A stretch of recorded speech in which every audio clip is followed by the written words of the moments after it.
Hey everyone, it's Coach Adam. No board today, so it's just me. Probably not an improvement for your viewing pleasure, but that's the way it is today.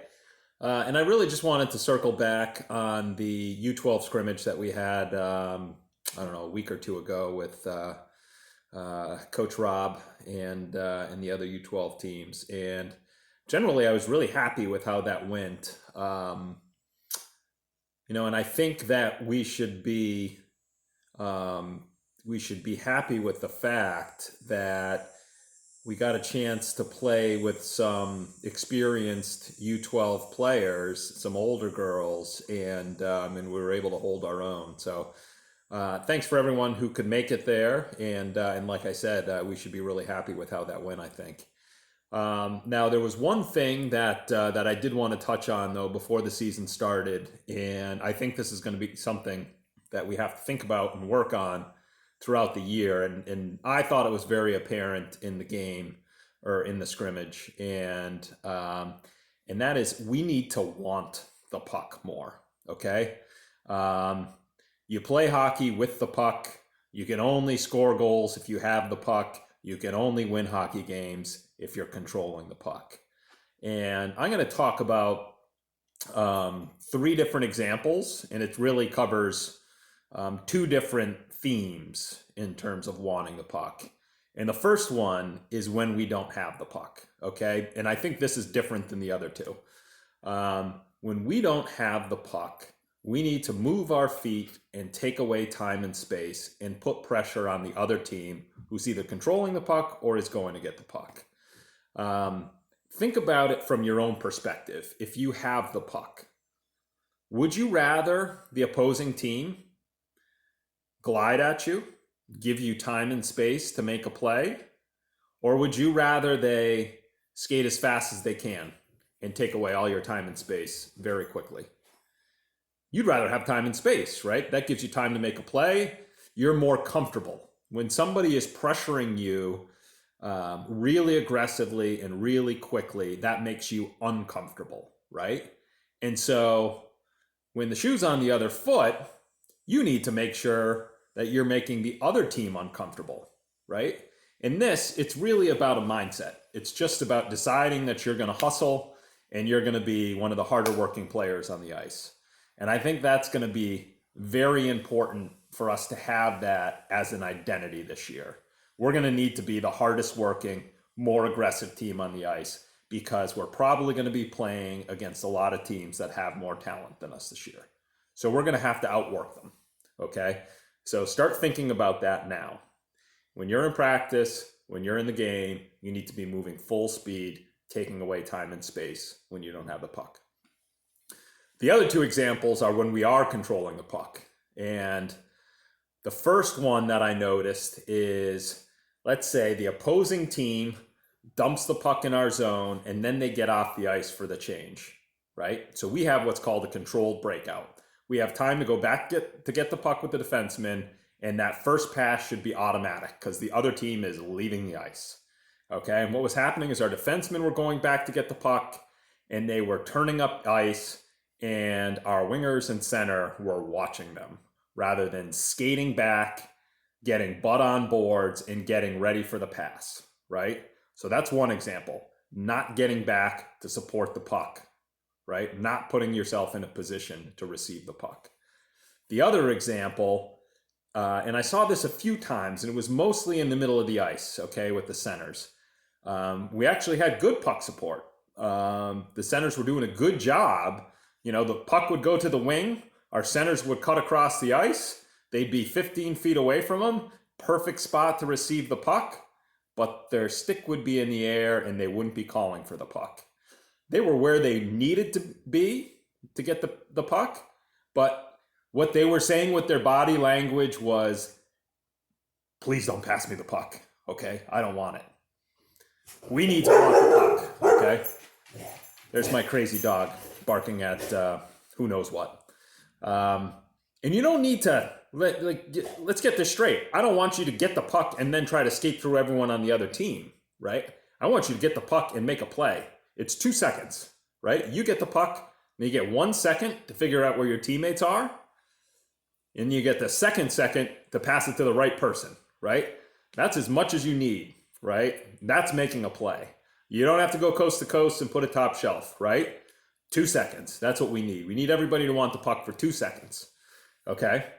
And I think I won't say I think, I know the reason that we don't want the puck is because we don't have confidence with the puck, right? And this is very typical with any athlete, really. And you see it in hockey a lot. I went through this in my own career. The exception are the people who are just born with this natural confidence. Like you watch Patrick Kane for the Chicago Blackhawks when he's got a guy draped on his back and he's stick handling around another opponent at his own blue line. Like that guy was born like with confidence to make plays, right? He's the exception. The rest of us have to work at it. And when I think about my own career, I don't wish that I worked on my skating more. I don't wish that I worked on my shot more. I wish I worked on my confidence more, right? And it's just like anything, right? It's just like any skill. You've got to practice it. And so we need to use these practices and scrimmages to decide we're going to make plays, right? The 3-on-3 scrimmages we did on the mini sheet, I thought we were making a lot of progress on that side. Rather than playing hot potato or ping pong when the puck hit our stick, we were trying to control the puck, trying to find open teammates. Like we need to do that in practice all the time. In practice, there's no negative reaction to making a mistake or turning it over. And one way you can think about it is like if you're trying to make a play and you turn it over, right? It's the same result as if you didn't try to make the play and you just gave it to them, right? Because that's what we're doing a lot now. We're just giving them the puck. They're not even having to take it away from us. So your job is to try to make plays when you're in practice, okay? Good, smart plays, 2-second plays, good passes to teammates. If you don't have the puck, but your teammate does, your job is to get open and call for the puck so that you can get your 2 seconds to make a play, right? So let's take our time, get our heads up, look to make good passes. If we're supporting the puck, let's call for the puck, stick on the ice, good target. Show your teammate the body language that says like, hey, I want the puck, right? I'll get the puck for 2 seconds and then I'll give it back to you. Now, Coach Sean, Coach Doug, and I also have a role in this, right? Because if we're yelling and screaming at you every time you make the mistake, there's no way you're going to build confidence like that, right? And I've had coaches through the years who were like that. I've had coaches who were very supportive and encouraging and wanted me to learn through making mistakes. And I can tell you, the latter type of coach is the type of coaches that we need to be so that you become better hockey players. So we're going to try to do our best to encourage you to make plays and to not get angry with you if you make a mistake so that you can build that confidence, right? You're going to learn this through making mistakes, but you got to try, right? You've got to try to make the plays. We've got to try to be supportive. Now, keep in mind, and you can make this easier on yourself and your coaching staff by being conscientious of where you are on the ice and where you are in the game when you're making a play, right? Like if you're in the heart attack zone or if you're in front of your own net, you don't necessarily want to take 2 seconds to figure out where your teammate is to make a good play, right?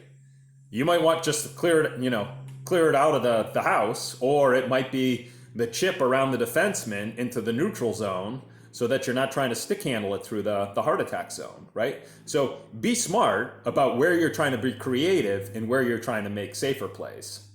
And then I guess I'd also say in general, it's really hard for a coach to get upset with a player who's giving 100% effort and playing really hard and playing really fast, right? Those are the type of players that are very easy to support and very easy to encourage. So a couple of takeaways, right? The first one, we've got to be aggressive, taking away time and space when the other team has the puck or when the puck is up for grabs. We've got to be the hardest working team. 2, we're going to practice on making good hockey plays and by wanting the puck, right? Wanting the puck for 2 seconds to make a smart play. 3, your coaches are going to work very hard on being supportive so that you can build that confidence, even though you're going to make some mistakes over time, and so that you're all going to want to have the puck to make good plays. Okay? Looking forward to the season. We got our first practice on Thursday. Let's start the season on a right note, working hard, making good, smart hockey plays. See you soon.